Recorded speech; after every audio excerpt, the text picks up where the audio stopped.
एक बार भगवान बुद्ध जेतवन विहार में रह रहे थे। भिक्षु चक्षुपाल भगवान से मिलने के लिए आए थे। उनके आगमन के साथ उनकी दिनचर्या, व्यवहार और गुणों की चर्चा भी हुई। भिक्षु चक्षुपाल अंधे थे। एक दिन विहार के कुछ भिक्षुओं ने कुछ मरे हुए कीड़ों को चक्षुपाल की कुटी के बाहर पाया और उन्होंने चक्षुपाल की निंदा करनी शुरू कर दी कि उन्होंने इन जीवित प्राणियों की हत्या की। भगवान बुद्ध ने निंदा कर रहे उन भिक्षुओं को बुलाया और पूछा कि क्या तुमने भिक्षु को कीड़े मारते हुए देखा है? उन्होंने उत्तर दिया, नहीं।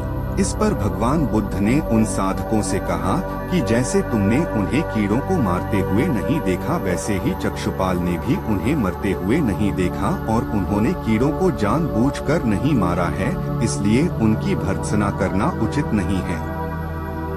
भिक्षुओं ने इसके बाद पूछा कि चक्षुपाल अंधे क्यों हैं? उन्होंने इस जन्म में अथवा पिछले जन्म में क्या पाप किए?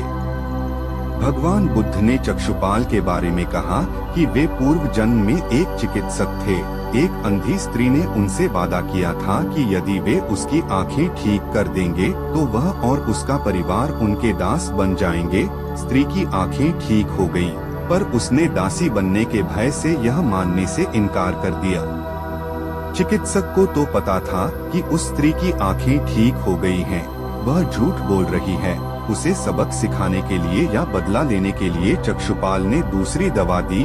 उस दवा से महिला फिर अंधी हो गई।